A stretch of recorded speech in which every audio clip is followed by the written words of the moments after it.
السلام علیکم ورحمۃ اللہ وبرکاتہ۔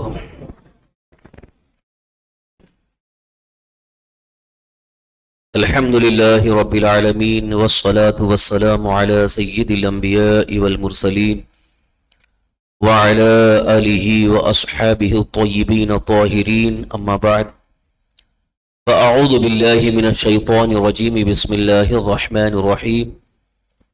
باب من يرد الله به خيرا يفقهه في الدين۔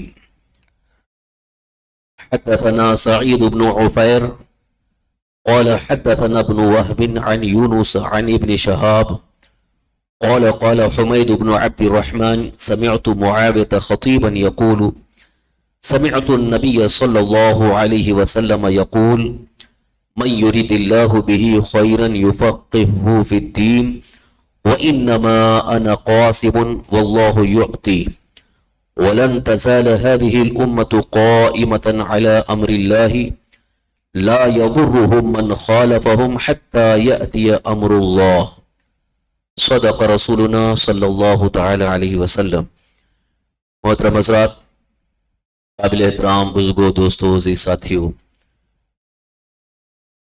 دور دراز تک بیٹھ کر سننے والے عفت معاب خواتین اسلام، السلام علیکم ورحمۃ اللہ وبرکاتہ۔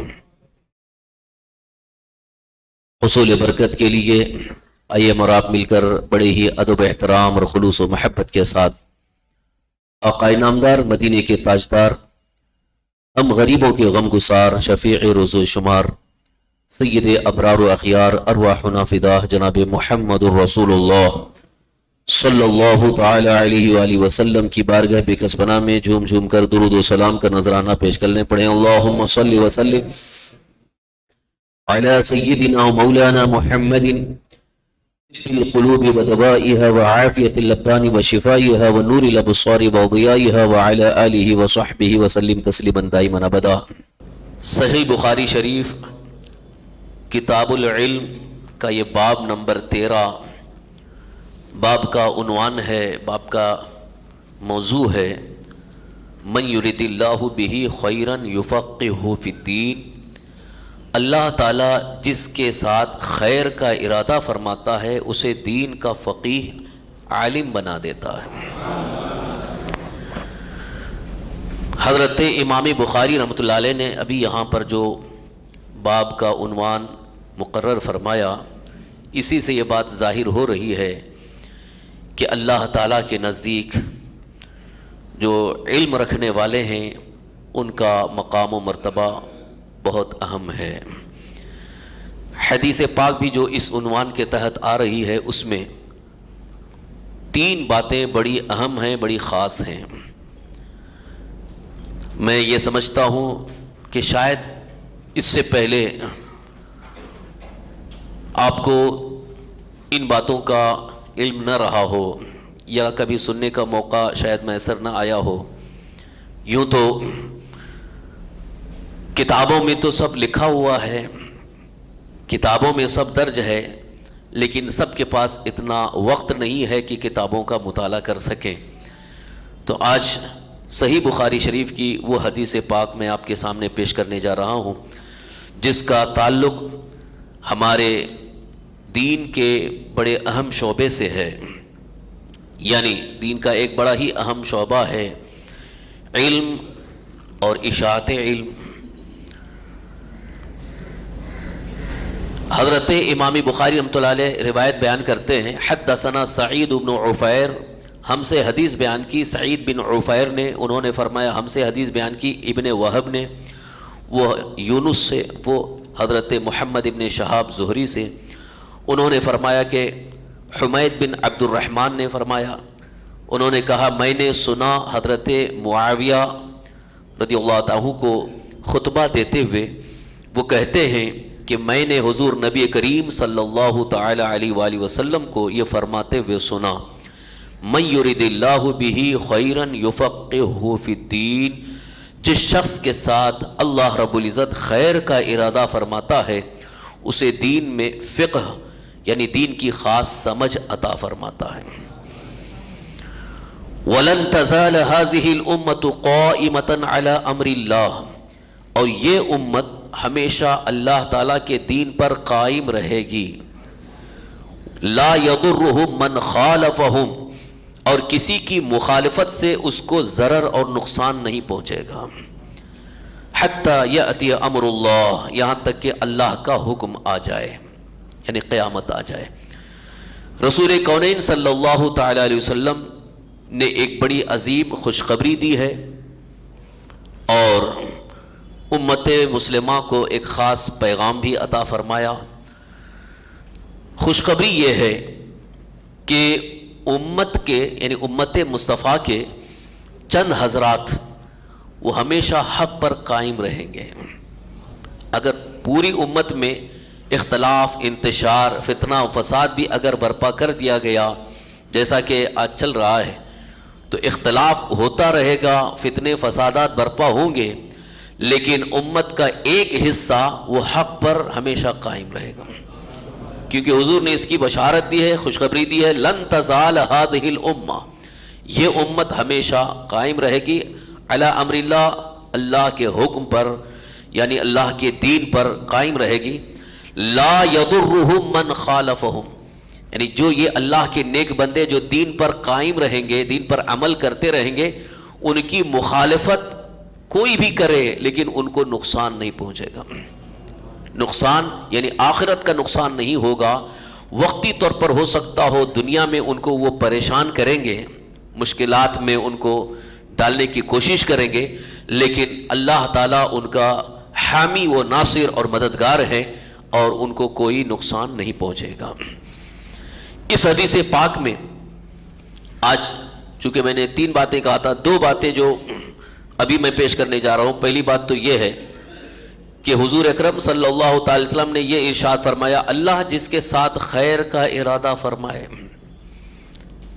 اس کا مطلب یہ ہے کہ ہر بندہ چونکہ اللہ کا ہی بندہ ہے، ہر بندہ جتنے بھی انسان دنیا میں ہیں وہ اللہ کے بندے ہیں، چاہے ایمان والے ہوں چاہے وہ بے ایمان ہوں، جن کے پاس ایمان نہیں، سب اللہ کے بندے ہیں. لیکن یہاں ایک خاص نعمت اور ایک خاص عطا اللہ تعالیٰ کی طرف سے یہ ہے کہ جس کے ساتھ خیر کا ارادہ فرمائے، جس کو اللہ تعالیٰ خیر، بھلائی اور آخرت کی کامیابی عطا فرمانا چاہتا ہے، اسے دین کا خاص علم عطا فرماتا ہے. یہ یفقہہ فی الدین جو رسول پاک صلی اللہ علیہ وسلم نے ارشاد فرمایا، اس لفظ کو ذرا اور اچھے طریقے سے سمجھنے کی کوشش کریں، کیونکہ یہ بہت اہم چیز ہے. میں نے جو کہا تھا کہ شاید سننے کا کبھی موقع نہ ملا ہو، وہ یہ چیز ہے فقہ یفقہ تفقیہ. فقہ کیا چیز ہے؟ فقہ یہ عربی لفظ ہے. فقہ کا اگر ڈکشنری کے اعتبار سے اس کا معنی اور اس کا مفہوم دیکھیں گے تو سمجھ. ہر انسان کے اندر ایک سمجھ ہوتی ہے نا، جو سمجھنے کی صلاحیت ہوتی ہے، لیکن یہاں کون سی سمجھ مراد ہے؟ یفقہہ فی الدین، دین کی سمجھ. تو دین کی سمجھ اللہ تعالیٰ کچھ خاص لوگوں کو عطا فرماتا ہے، پھر ان کے ذریعے تمام بندوں تک احکام شرع پہنچتے ہیں. یعنی جو شریعت کے احکام ہیں ان کو سمجھنے کی کچھ خاص اللہ کے بندوں میں یہ صلاحیت ہوتی ہے، کیپیسٹی ہوتی ہے، اور پھر وہ اللہ تعالیٰ کی اس عطا سے، دین کی سمجھ سے پھر شریعت کا مسئلہ واضح انداز میں دوسروں تک پہنچاتے ہیں. اب اس فقہ کی ایک مثال اگر آپ دیکھنا چاہیں، ایک مثال دیکھیے. حضرت سیدنا عمر فاروق اعظم رضی اللہ تعالیٰ عنہ نے اپنا ایک معمول بنایا تھا، چونکہ جو علم والے ہوتے ہیں ان کی آپ بڑی قدر کرتے تھے. حضرت عبداللہ ابن عباس رضی اللہ عنہ، حضور صلی اللہ علیہ وسلم کے چچا کے بیٹے، نام ہے عبداللہ. حضرت عباس جو حضور کے چچا ہیں ان کے بیٹے عبداللہ ابن عباس عمر میں بہت چھوٹے تھے. حضرت عمر فاروق اعظم عمر میں بڑے ہیں، سینئر صحابہ میں سے. حضرت عبداللہ ابن عمر بھی، حضرت عبداللہ ابن عباس بھی صحابی ہیں، لیکن تھوڑا ان سے کم عمر ہیں. لیکن حضرت عمر فاروق اعظم رضی اللہ عنہ حضرت عبداللہ ابن عباس کو اپنے قریب بٹھاتے تھے، جبکہ خلیفہ ہیں، یا آپ کے عمر کے اعتبار سے اگر دیکھا جائے تو ان کے جو ہم عمر ہیں اور دوسرے بڑے بڑے صحابہ ہیں، لیکن عبداللہ ابن عمر کو آپ قریب بٹھاتے تھے. تو کچھ جو سینئر صحابہ تھے ان کو تھوڑا سا احساس یہ ہوا کہ ہمارے سے عمر میں کم ہیں، ان کو آپ ساتھ میں بٹھاتے ہیں، ہم کو عجیب سا لگتا ہے. حالانکہ درجے کے اعتبار سے دیکھا جائے تو جو بڑی عمر والے ہیں ایک ساتھ بیٹھے، اور پھر جو چھوٹے عمر کے ہیں، بچے ہیں، ان کو الگ بٹھایا جاتا ہے. یہ محفلوں میں ہوتا ہے. تو حضرت عمر فاروق اعظم رضی اللہ عنہ سے جب یہ کہا گیا تو حضرت عمر فاروق اعظم رضی اللہ عنہ نے اس کی وجہ بیان فرمائی. یہ قابل غور ہے. فرماتے ہیں اس کی ایک وجہ یہ ہے کہ عبداللہ ابن عباس کو اللہ تعالیٰ کی طرف سے قرآن کا خاص علم ہے. ان کے علم کی قدر کرتے ہوئے میں ان کو قریب بٹھاتا ہوں. پھر انہوں نے قرآن کریم کی ایک آیت پیش کی. قرآن کریم کی آیت اذا جاء نصر اللہ والفتح، قرآن شریف کی آیت ہے سورہ نصر، اذا جاء نصر اللہ والفتح. اور اس آیت کو پیش کر کے حضرت عمر فاروق اعظم رضی اللہ عنہ نے صحابہ جنہوں نے اعتراض کیا تھا ان سے کہا کہ اس کی تفسیر ذرا بیان کیجئے.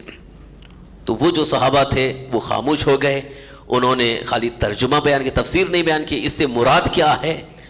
پھر حضرت عمر فاروق اعظم رضی اللہ عنہ نے حضرت عبداللہ ابن عباس سے جب کہا کہ آپ اس کی جو خاص تفسیر ہے وہ بیان فرمائیں، تو حضرت عبداللہ ابن عباس رضی اللہ عنہ نے فرمایا کہ یہاں پر اللہ تعالیٰ نے سرکار دو عالم صلی اللہ تعالی وسلم کے دنیا سے اٹھائے لیے جانے کی خبر دی ہے. حضرت عبداللہ ابن عباس رضی اللہ عنہ کہنے لگے کہ جب یہ آیت نازل ہوئی تو اس وقت سب کو نہیں پتا چلا کہ اب سرکار صلی اللہ علیہ وسلم دنیا سے تشریف لے جانے والے ہیں، آپ کا وقت پورا ہو گیا ہے اور اللہ تعالیٰ کی طرف سے بلاوا آ رہا ہے.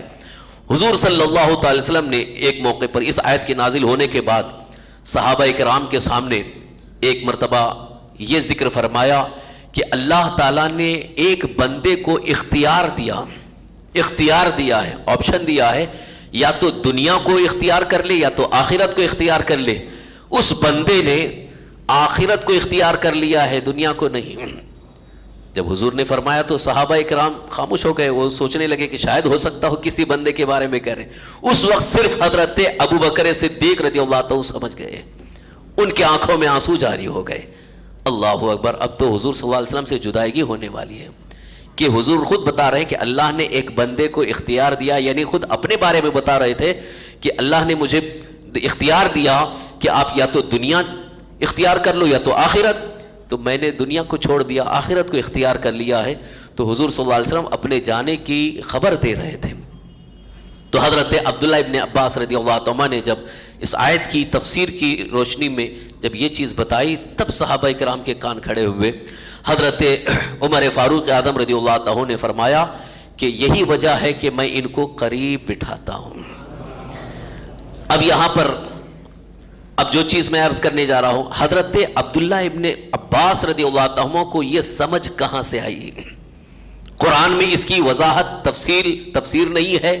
قرآن میں تو صرف آیتیں نازل ہوئی، لیکن قرآنی آیات کو سمجھنا، میں نے اس سے پہلے بھی شاید عرض کیا تھا کہ قرآن کریم کی تفسیر اس کو سمجھنا یہ سب کے بس کی بات نہیں.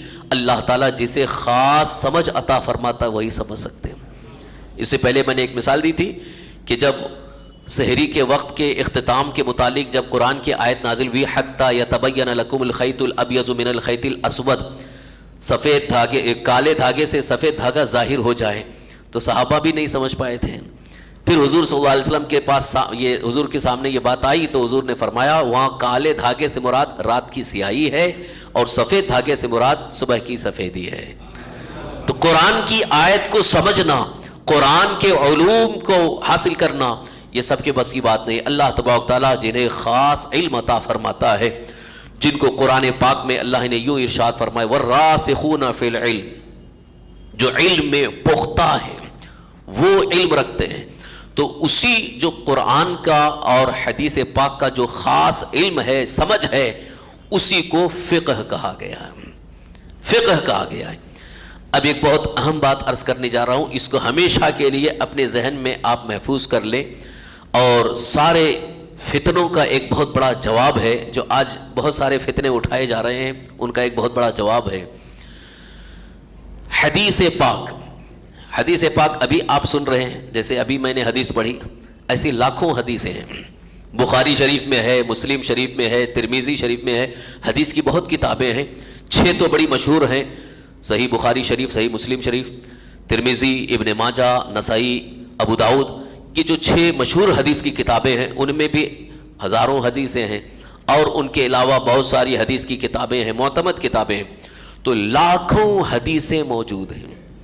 اب حدیث ایک سامنے موجود، حدیث تو عربی الفاظ کا ایک مجموعہ ہے، کلام رسول ہے، لیکن حدیث کا صحیح مفہوم، یعنی حدیث میں اللہ کے رسول صلی اللہ تعالی وسلم امت کو کیا پیغام دینا چاہ رہے ہیں، کون سا حکم دینا چاہ رہے ہیں، کون سا مسئلہ بیان فرمانا چاہ رہے ہیں، یہ سمجھنا یہ سب کے بس کی بات نہیں، یہاں بھی فقہ کی وجہ سے، فقہ کی صورت میں ہی سمجھا جا سکتا ہے۔ اسی لیے حضرت عبداللہ ابن عمر رضی اللہ عنہ، کون ہیں حضرت عبداللہ ابن عمر؟ حضرت عمر فاروق اعظم رضی اللہ عنہ کے بیٹے، وہ بھی صحابہ میں سے شمار ہیں، صحابی رسول ہیں، اور حضرت عبداللہ ابن عمر رضی اللہ عنہ کا یہ قول ہے، حضرت علامہ ملا علی قاری رحمۃ اللہ علیہ نے مرقات شرح مشکات میں اس کو ذکر فرمایا، الحدیث بلا فقہ ضلالہ، صرف حدیث بغیر فقہ کے سمجھنا گمراہیت ہے۔ یہ بات آپ نے کبھی سنی ہے؟ صرف حدیث، یعنی اگر صرف آپ کتاب لیے، مارکیٹ سے کتاب لے کے آئے اور کتاب میں صرف حدیث آپ کو نظر آئی، حدیث آپ نے پڑھا، اس کا ترجمہ پڑھا، لیکن اس کا اصل مفہوم، معنی اور اس سے کون سا مسئلہ ثابت ہے، یہ آپ اس کو نہیں متعین کر سکتے، کیونکہ حدیثیں تو لاکھوں ہیں، ان حدیثوں کے اندر چھان بین کی جائے گی کہ یہ حدیث کس معیار کی ہے، یہ حدیث کس معیار کی ہے، اور اس کو محدثین نے، فقہا نے کس اعتبار سے اس کو تسلیم کیا ہے اور اس کا کیا معنی متعین کیا ہے، یہ سمجھنا بہت مشکل کام ہے۔ ایک چھوٹی سی مثال آپ کے سامنے عرض کروں، اللہ کے رسول حضور رحمت عالم صلی اللہ تعالی وسلم کا ارشاد ہے، کلو فإن فی قلب کل مسلم اسم اللہ۔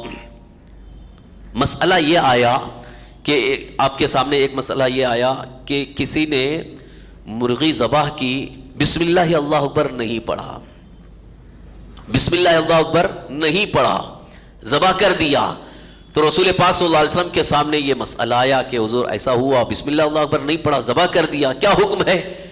تو رسول اکرم صلی اللہ تعالی وسلم نے ارشاد فرمایا، کلو، اس کو کھاؤ۔ جواب دیکھیے کیا فرما رہے حضور صلی اللہ علیہ وسلم، فَإِنَّ فِي قَلْبِ كُلِّ مُسْلِمٍ اسْمُ اللَّهِ، ہر مسلمان کے دل میں اللہ کا نام ہے۔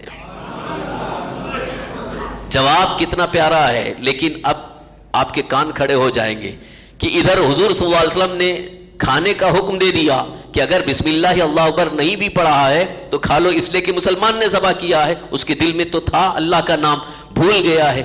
لیکن اب قرآن کریم کی آیت دیکھو، اللہ تعالیٰ کا فرمان ہے، لا تاکلوا مما لم یذکر اسم اللہ علیہ، جس پر اللہ کا نام نہیں لیا گیا اسے مت کھاؤ۔ قرآن میں یہ ہے، لا تاکلوا مما لم یذکر اسم اللہ علیہ، جس پر اللہ کا نام نہیں لیا گیا، یعنی جب ذبح کرتے وقت بسم اللہ اللہ اکبر نہیں پڑھا گیا اسے مت کھاؤ، یہ اللہ کا فرمان ہے۔ اب میں آپ سے پوچھتا ہوں، آپ قرآن پر عمل کرو گے کہ حدیث پر عمل کرو گے؟ اگر قرآن پر عمل کریں گے تو پھر حدیث کے خلاف ہوگا، اور حدیث پر عمل کریں گے تو قرآن کے خلاف ہوگا۔ اب آپ کشمکش میں ہیں کہ فیصلہ کیسے کریں۔ یہ جو آج کل ادھر ادھر گھومتے پھرتے کتاب لے کے آ گئے اور کہتے ہیں ہمارے پاس حدیث ہے، حدیث ہے، ذرا ان کو سامنے بٹھاؤ، میں یہ چیلنج کرتا ہوں، ایک حدیث کا صحیح مفہوم بتا دے، منہ مانگا انعام دینے کے لیے تیار ہوں۔ حدیث کا مفہوم، حدیث سے متعین احکام کو سمجھنا سب کے بس کی بات نہیں ہے، لہذا اس کے لیے جو اللہ تعالیٰ کے مخصوص معتمد فقہا ہیں جن کو فقہی صلاحیت حاصل ہے، وہ اس کا معنی متعین کرتے ہیں کہ یہاں کیا مطلب ہے۔ اور دوسری بات کہ قرآن اور حدیث، قرآن اور حدیث، قرآن تو اللہ کا کلام ہے اور حدیث رسول اللہ صلی اللہ علیہ وسلم کا کلام ہے، تو دونوں میں ٹکراؤ تو نہیں ہونا چاہیے، کیونکہ حضور صلی اللہ علیہ وسلم کو اللہ تعالیٰ نے کلام اللہ کی تشریح کرنے کے لیے بھیجا کہ جو اللہ کا کلام ہے اسی کو واضح کر کے بندوں تک پہنچائیں، اللہ کے احکام پہنچائیں، اس لیے حضور کو دنیا میں بھیجا گیا۔ تو اگر حضور صلی اللہ علیہ وسلم کا فرمان قرآن کے خلاف ہو جائے تو آپ کیا کریں گے؟ یہیں سے انسان کو گمراہیت کا راستہ نظر آ جائے گا. دیکھ یا تو پھر وہ حضور کی بارگاہ میں یہ کہہ دے گا کہ رسول اللہ صلی اللہ علیہ وسلم نے معاذ اللہ غلط کہہ دیا. یہی گمراہیت ہے. اسی لیے حضرت عبداللہ ابن عمر رضی اللہ تعالیٰ نے فرمایا الحدیث بلا فقہ ضلالہ، صرف حدیث بغیر فقہ کے یہ گمراہیت کا سبب ہوگی اور وہ شخص گمراہ ہو جائے گا. اب یہاں پر فقہ کا سہارا آپ لیں گے تو فقہ جن کو حاصل ہے انہوں نے اس کا معنی یوں متعین فرمایا کہ اللہ کا کلام اپنی جگہ حق ہے، رسول اللہ صلی اللہ علیہ وسلم کا کلام بھی اپنی جگہ حق ہے. اللہ کا کلام لا تاکلوا مما لم یذکر اسم اللہ علیہ، جس پر اللہ کا نام نہیں لیا گیا اس کو مت کھاؤ، بالکل حق ہے. کہ یہاں یوں فرمایا جا رہا ہے، اللہ تعالیٰ کا یہ فرمان ہے کہ اگر کوئی جان بوجھ کر کے چھوڑتا ہے تو اب وہ گویا اس نے جان بوجھ کر کے اللہ کا نام چھوڑا ہے، اب وہ جانور حلال نہیں ہے، وہ ذبیحہ حلال نہیں ہے، اسے مت کھاؤ. لیکن ادھر جو حضور صلی اللہ علیہ وسلم نے فرمایا ہے کہ چونکہ مسلمان ہے، اس کے دل میں اللہ کا نام ہے، پڑھنا چاہتا ہے لیکن بھول گیا ہے، اس لیے حضور فرماتے ہیں کہ اسے کھاؤ. دونوں میں تطبیق ہو گئی کہ کلام رسول جو ہے وہ نسیان کی صورت میں ہے، کلام الہی عمدن کی صورت میں ہے. اس طرح سے فقہا نے ہمیں ہماری رہنمائی کی کہ یہاں کلام اللہ کا یہ مطلب ہے، کلام رسول کا یہ مطلب ہے. کئی مثالیں میں آپ کے سامنے پیش کر سکتا ہوں جس میں خاص طور پر حدیث رسول صلی اللہ تعالی وسلم کا معنی متعین کرنے میں کچھ لوگوں نے بہت گڑبڑیاں کیے ہیں، انتہائی گمراہیت کے راستے پہ نکل گئے.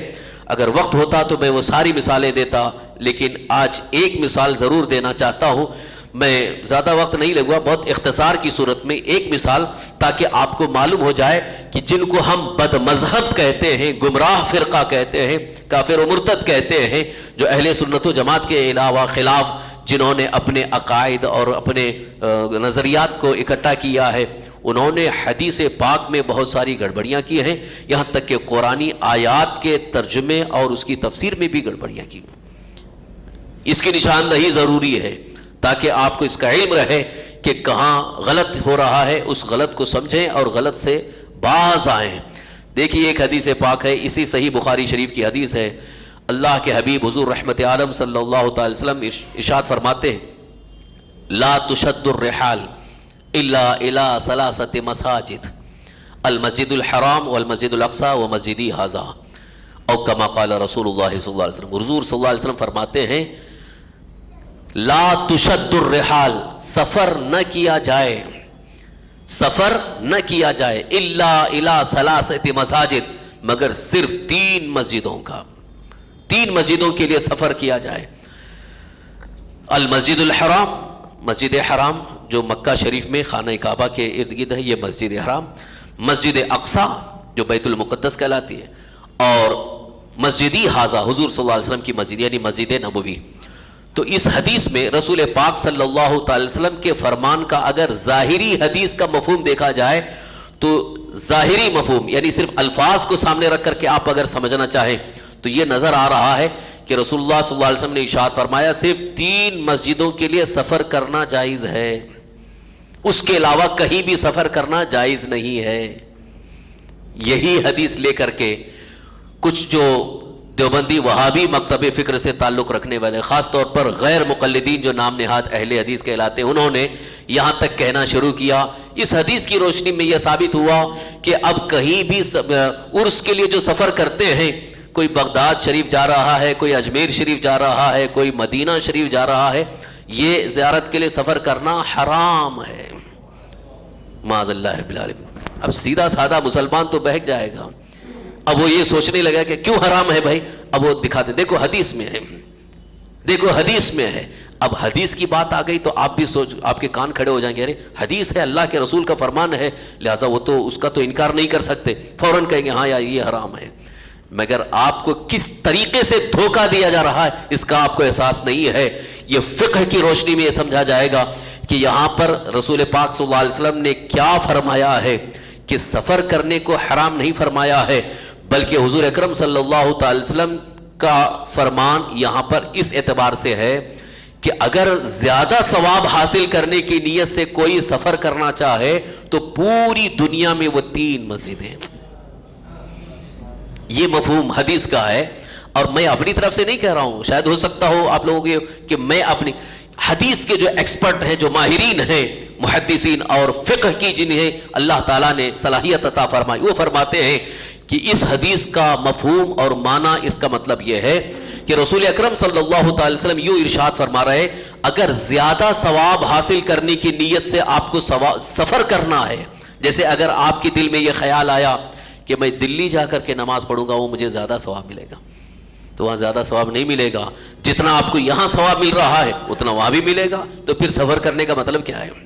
اسی طرح سے آپ دنیا کی کسی مسجد میں آپ جائیں، لیکن صرف دنیا میں 3 مسجدیں ایسی ہیں جن کا ثواب زیادہ رکھا گیا ہے، سب سے زیادہ ثواب مسجد حرام ہے۔ آپ کو معلوم ہے نا کہ وہاں پر ایک نیکی کا ثواب 1,00,000 کے برابر، تو ایک نماز کا ثواب 1,00,000 نماز کے برابر ہے۔ تو رسول اکرم صلی اللہ تعالی وسلم یہ ارشاد فرما رہے ہیں 1,00,000 ثواب اگر حاصل کرنا ہے تو آپ کو ادھر ادھر سفر کرنے کی ضرورت نہیں ہے، آپ مسجد حرام جائیں گے، مسجد حرام میں آپ کو 1,00,000 کا ثواب حاصل ہوگا۔ اور مسجد نبوی شریف کے بارے میں، مسجد اقصی کے بارے میں یہ ہے کہ 50,000 کا ثواب حاصل ہوگا۔ لیکن یہاں پر پھر ایک ذہن میں سوال آتا ہے کہ وہاں 1,00,000 مل رہا ہے، یہاں 50,000 کیوں ہے؟ اس کا بھی ایک بار میں نے جواب دیا تھا، پھر آپ کو دہرا رہا ہوں کہ اصل معاملہ یہ ہے کہ مسجد حرام میں ایک نیکی کا ثواب 1,00,000 کے برابر ہے، لیکن وہاں گناہ بھی 1,00,000 کے برابر ہے۔ اگر ایک گناہ ہوا مسجد حرام میں تو اسی کے مطابق 1,00,000 گناہ کی سزا ہوگی۔ اس لیے بہت احتیاط کا حکم ہے کہ مسجد حرام میں آپ کو بہت احتیاط کرنا ہے کہ کوئی گناہ نہ ہونے پائے، کہ کہیں ایک گناہ کر لیے، جیسے یہاں ایک گناہ ہوا تو ایک ہی گناہ کی سزا، لیکن وہاں 1,00,000 گناہ کے برابر ہوگا۔ لیکن مسجد نبوی شریف میں اللہ کے رسول سرور کائنات صلی اللہ علیہ وسلم کی رحمت کا صدقہ ہے کہ وہاں ایک گناہ ایک ہی گناہ کے برابر ہوا، تو اس لیے ادھر ثواب میں تو کمی رکھی گئی لیکن سزا میں بالکل ہی ساقط کر دیا گیا۔ یہ رحمت مصطفیٰ ہے، یہ حضور صلی اللہ تعالی وسلم کا صدقہ ہے، اس لیے وہاں پر آپ کو 50,000 کا ثواب حاصل ہے۔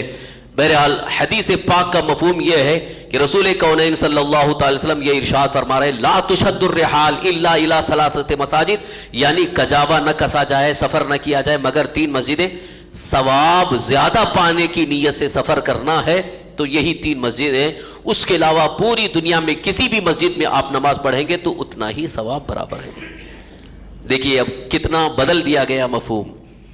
اب دیکھیے یہاں پر یہ کہا گیا کہ اس حدیث کی روشنی میں بغداد کا سفر حرام ہے، اجمیر کا سفر حرام ہے، اور مدینہ طیبہ یہاں تک کہ روضہ رسول صلی اللہ علیہ وسلم کی زیارت کی نیت سے سفر کرنا بھی حرام انہوں نے لکھا ہے۔ یہ وہابی فکر ہے، یہ غیر مقلدیت ہے، یہ نام نہاد اہل حدیث ہے۔ انہوں نے کہا ہے کہ روضہ رسول صلی اللہ علیہ وسلم کی زیارت کی نیت سے سفر کرنا بھی حرام ہے، اور دلیل یہی دیتے ہیں کہ بخاری شریف کی حدیث ہے۔ افسوس یہ ہے حدیث کو سمجھا نہیں اور امت کو گمراہ کر رہے ہیں۔ اللہ کے رسول صلی اللہ تعالی وسلم نے یہ نہیں فرمایا ہے روضہ رسول کی زیارت حرام ہے، بلکہ حضور نے تو یہ فرمایا ہے من زار قبری وجبت لہو شفاعتی، جس نے میرے قبر کی زیارت کر لی اس کے لیے میری شفاعت واجب ہے۔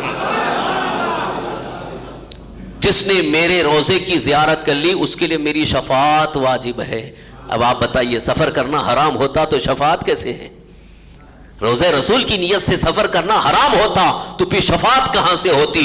بلکہ الٹا حضور فرماتے آنے کی ضرورت نہیں ہے، بلکہ حضور تو دعوت دے رہے ہیں آؤ میرے روزے پر۔ اسی لیے ہمارے امام پکار اٹھے حاجیو آؤ شہنشاہ کا روزہ دیکھو، کعبہ تو دیکھ چکے، کعبے کا کعبہ دیکھو، جہاں مکمل سراپا رحمت و نور کی بارش ہوتی ہے، وہاں جانے سے اگر کوئی روکنا چاہے تو یہ اس کی بہت بڑی پھوٹی قسمت ہے۔ اس لیے کہ اگر حج کو جانا نصیب ہوا اور روضہ رسول صلی اللہ تعالی وسلم جانے کی اسے توفیق نہیں ہوئی تو بہت بڑا ظالم ہے، بہت بڑا ظالم ہے، کیونکہ رسول اکرم صلی اللہ تعالی وسلم کی ایک حدیث پاک ہے من حج ولم یزرنی فقط جفانی، جس نے حج تو کر لیا اور میری زیارت نہیں کی تو اس نے مجھ پر ظلم کیا ہے۔ کتنا بڑا ظالم ہے جو روضہ رسول کی زیارت کو معاذ اللہ حرام کہتا ہے۔ اب اس پر میں ان سے ایک بات پوچھنا چاہتا ہوں کہ حدیث کو آپ نے لے لیا غلط مفہوم پیش کرتے ہوئے کہ امت کو گمراہ کرتے ہوئے کہا کہ 3 مسجدوں کے علاوہ کہیں کا سفر جائز نہیں ہے، حرام ہے. بغداد شریف جانا حرام ہے، اجمیر شریف جانا حرام ہے، مدینہ شریف جانا حرام ہے. میں پوچھتا ہوں چلے کے لیے ادھر ادھر سفر کرنا یہ کہاں سے جائز ہو گیا؟ یہ کون سی حدیث کی روشنی میں جائز ہو گیا؟ اگر بغداد شریف جانا حرام ہے تو چلے کے لیے بنگلور، دلی، پیرس جانا یہ بھی حرام ہوگا. لیکن وہ تو دھڑلے سے سفر ہو رہا ہے، اور یہاں ہم نے اگر بارگاہ غوث اعظم میں سفر کیا تو حرام ہو گیا. یہ ایک بہت بڑا مذاق اڑایا انہوں نے دین کا. اس لیے ہمیں ان سے نفرت ہے کہ جنہوں نے دین کو مذاق بنا لیا ہے اور قرآن اور حدیث کے خلاف اس طرح کے نظریات انہوں نے قائم کیے. آج اگر ہم کہتے ہیں تو لوگ کہتے ہیں یہ فرقہ واریت کی بات کر رہے ہیں. فرقہ واریت ہم نے نہیں قائم کیا ہے بلکہ ان بد مذہبوں نے قائم کیا ہے. حقیقت جو اس قرآن و حدیث کے ساتھ جو حق مفہوم ہے، حق نظریہ ہے، اس کو آپ سامنے لاؤ اور پوری امت کو بٹھاؤ. فیصلہ خود کریں گی، پوری امت خود فیصلہ کرے گی کہ حق کیا ہے. آج تک بہت سارے لوگوں کو اس سلسلے میں غلط فہمی یہ ہوتی ہے کہ ہم غلط کہہ رہے ہیں، ہم غلط کہہ رہے ہیں. میں آپ کو پورے اعتماد کے ساتھ اللہ کے گھر میں بیٹھ کر بڑی ذمہ داری کے ساتھ بتانا چاہتا ہوں، صحابہ کرام سے لے کر آج تک جتنے اولیاء کاملین بزرگان دین اللہ کے جو نیک بندے ہیں ان کی سیرت سوانح موجود ہے. آپ ان کی تاریخ، ان کی سوانح حیات، ان کی زندگی اٹھا کر کے دیکھو. کیا کسی صحابی نے یا کسی تابعی نے، کسی تبع تابعی نے یا کسی اللہ کے ولی نے کہیں یہ لکھا ہے، کہیں کہا ہے کہ روضہ رسول صلی اللہ علیہ وسلم کی زیارت کے لیے جانا حرام ہے؟ کئی صحابی نے نہیں کہا، بلکہ وہ تو تڑپتے تھے کہ بارگاہ مصطفیٰ میں حاضری کا موقع مل جائے. تڑپتے تھے عاشقان مصطفیٰ، اولیاء کاملین بزرگان دین، رسول اکرم صلی اللہ تعالی وسلم کی بارگاہ میں حاضری کا شرف مل جائے. یہ ہمارے لیے زندگی کی بہت بڑی معراج ہے. لیکن یہ کہتے ہیں جانا حرام ہے. اب آپ بتائیے یہ فرقہ واریت، یہ اختلاف کس نے پیدا کیا ہے؟ یہ علماء اہل سنت نے نہیں پیدا کیا ہے، بلکہ ایسے ڈھکوسلے جن کو کچھ علم نہیں ہے اور نہ فقہ سے ان کا کوئی تعلق ہے، حدیثوں کو لے کے بیٹھ گئے اور دنیا بھر کے مفاہیم پیش کرنا شروع کر دیا. اس وجہ سے اختلاف پیدا ہو گیا. لہٰذا میں التماس کرتا ہوں، گزارش کرتا ہوں کہ حق دین، حق مذہب، حق فکر اور حق عقائد پر قائم رہنے کی کوشش کریں. اسی میں نجات ہے اور اللہ تعالیٰ کی طرف سے رحمتیں ہیں، اور انشاءاللہ میدان محشر میں شفاعت رسول کے مستحق ہیں. انہوں نے تو شفاعت کا بھی انکار کر دیا، معاذ اللہ رب العالمین. وہ بھی بات آئے گی تو انشاءاللہ پیش کریں گے. آج کی اس حدیث پاک میں چونکہ فقہ کی بات آئی تھی تو فقہ کو سمجھانے کے لیے میں نے یہ ساری تمہید آپ کے سامنے پیش کی ہے. یعنی ابھی گفتگو کی صرف تمہید ہوئی ہے، اصل گفتگو ابھی باقی ہے، اصل بیان ابھی باقی ہے. لیکن وقت زیادہ ہونے کی وجہ سے آپ کے دلوں میں کہیں اکتاہٹ نہ ہو، دیر تک بیٹھنا جو ہے بعض حضرات کو بھاری محسوس ہوتا ہے. اس لیے آج میں صرف اس کا ایک مختصر ترجمہ 5-7 منٹ کے اندر پھر سے پیش کر کے چند اہم چیزوں کی طرف اشارہ کر کے میں رخصت ہو جاؤں گا. اس پر انشاءاللہ اگلے ہفتے مزید گفتگو ہوگی. آج اس حدیث پاک میں جو ہے اللہ تعالیٰ کا فرمان ہے، من یرید اللہ بہ خیرا یفقہہ فی الدین. اللہ تعالیٰ جس کے ساتھ خیر کا ارادہ فرماتا ہے اللہ اسے دین کا فقیہ بنا دیتا ہے. یعنی دین کا وہ معتبر فقیہ عالم دین ہوتا ہے. اب اس کے متعلق رسول کائنات صلی اللہ تعالی وسلم نے بھی ایک موقع پر ارشاد فرمایا، فقیہ واحد اشد علی الشیطان من الف عابد. یہ ایک حدیث انشاءاللہ وہ بھی آئے گی. فقیہ واحد اشد علی الشیطان من الف عابد. ایک فقیہ، یہ جس کو فقیہ فرما رہے ہیں حضور، ایک فقیہ 1000 عابد پر، شیطان پر 1000 عابد سے زیادہ بھاری ہے. اشد علی الشیطان یعنی ایک فقیہ جس کو اللہ تعالیٰ نے فقیہ بنا دیا، شیطان اس کو گمراہ اور اس کو بہکا نہیں سکتا. 1000 عابد سے، 1000 عابد یعنی عابد کا مطلب جو عبادت کرنے والے، جن کے پاس علم نہیں ہے، فقہ نہیں ہے، صرف اللہ کی عبادت سن لیا، اللہ کی عبادت کر رہے ہیں. تو 1000 عابد سے زیادہ بھاری ایک فقیہ شیطان پر ہوتا ہے. اسی لیے شیطان کو 1000 عابد کو بہکا لینا آسان ہے، لیکن ایک فقیہ کو بہکا لینا اس کے لیے آسان نہیں ہے. کیونکہ اس پر اللہ کا خاص کرم ہوتا ہے، اس پر اللہ کا خاص کرم ہوتا ہے، وہ بہکا نہیں سکتا ہے، بلکہ شیطان کی گرفت سے وہ بالکل باہر ہوتے ہیں کیونکہ اللہ کی حفاظت میں ہوتے ہیں۔ اسی لیے حضرت امام مالک رضی اللہ عنہ، جو 4 اماموں میں سے ایک عظیم امام ہیں حضرت امام مالک رضی اللہ عنہ، ان کے وصال کا وقت جب قریب آیا، دنیا سے رخصت ہونے کا وقت جو ہے بڑا نازک ہوتا ہے، اس کو بھی ذرا ذہن میں رکھیں۔ دنیا سے جانے کا وقت جو ہوتا ہے، یعنی جس کو سکرات کہتے ہیں، یا موت جب قریب آتی ہے، تو اس وقت جو بندے پر کیفیت ہوتی ہے وہ بولنے کے لائق نہیں ہے، بہت ہی تکلیف ہوتی ہے، روح نکلنے کے وقت بڑی تکلیف ہوتی ہے۔ ایک حدیث یہ پاک کا ہی مفہوم ہے کہ 70 تلوار کے ضرب سے اتنی تکلیف نہیں ہوتی ہے جو موت کا جھٹکا ہوتا ہے، بہت جھٹکے ہوتے ہیں، بہت تکلیف ہوتی ہے۔ اس وقت ایمان سنبھالنا بہت مشکل ہوتا ہے، اس وقت جو ایمان سنبھال لے گیا وہ کامیاب ہو گیا، اور جو ایمان سنبھال نہیں پایا، ایمان سے ہاتھ دھو بیٹھا، اس کی ساری زندگی کی کمائی ختم ہو جاتی، اس لیے وہ وقت بڑا نازک ہوتا ہے۔ تو حضرت امام مالک رضی اللہ عنہ کا آخری وقت ہے، آپ پر ایک طرح سکر طاری ہوا۔ سکر یہ بے ہوشی کی ایک کیفیت ہو جاتی ہے، کبھی کبھی بے ہوش ہو جاتے ہیں، تھوڑی دیر کے بعد پھر ہوش میں آتے ہیں۔ تو حضرت امام مالک رضی اللہ عنہ پر سکر کا عالم طاری تھا، بے ہوشی طاری تھی، اور آپ کی زبان سے ایک جملہ نکل رہا ہے، ابھی نہیں، ابھی نہیں۔ ان کے صاحبزادے سامنے کھڑے تھے، تھوڑی دیر کے بعد پھر آپ ہوش میں آ گئے، افاقہ ہوا، تو صاحبزادے کہنے لگے، ابا جان ابھی آپ کے اوپر تھوڑی سی بے ہوشی طاری تھی اور آپ کی زبان سے ایک جملہ نکل رہا تھا، ابھی نہیں، ابھی نہیں، اس کا کیا مطلب نہیں سمجھا۔ تو حضرت امام مالک رضی اللہ عنہ بیان فرماتے ہیں کہ اس وقت بھی ابلیس شیطان جو ہے مجھ سے آ کے کہہ رہا تھا کہ اے مالک تم میرے ہاتھ سے نکل کر کے بچ گئے، تم بچ کر کے نکل گئے، یعنی اب تک تم میری گرفت میں نہیں آ سکے، میری پکڑ میں نہیں آ سکے، اور میرے بہکاوے میں نہیں آ سکے، تم نکل گئے۔ تب اس لیے میں کہہ رہا تھا ابھی نہیں، ابھی نہیں، ابھی بھی مجھے بہکانے کی تو کوشش کر رہا ہے، یہ میرے رب کا فضل ہے کہ اللہ نے مجھے بچایا۔ کہاں تک وہ پیچھا لگا رہتا ہے، کب تک وہ پیچھا لگا رہتا ہے، انسان سوچ نہیں سکتا، سمجھ نہیں سکتا۔ اس لیے فقہ کی روشنی جسے حاصل ہو جاتی ہے، اللہ تعالیٰ ان کی خاص حفاظت فرماتا ہے، وہ شیطان کے بہکاوے سے، گمراہیت سے۔ تو سرکار دو عالم صلی اللہ علیہ وسلم نے اسی لیے ارشاد فرمایا، ایک فقیہ شیطان پر 1000 عابد سے زیادہ بھاری ہے۔ اور جس کو فقہ حاصل ہو جائے، اب سمجھ جائیے کہ اللہ تعالیٰ کا ان پر خاص کرم، یعنی خیر ہی خیر ہے، بھلائی ہے، دنیا کی بھی بھلائی ہے، آخرت کی بھی بھلائی ہے۔ اب اس کے آگے کا جو حصہ ہے، حضور صلی اللہ علیہ وسلم نے جو فرمایا، انما انا قاسم واللہ یعطی، میں ہی تقسیم کرتا ہوں، اللہ عطا فرماتا ہے۔ اس کے متعلق کچھ تفصیلات انشاءاللہ اگلے درس میں ہم پیش کرنے کی سعادت حاصل کریں گے۔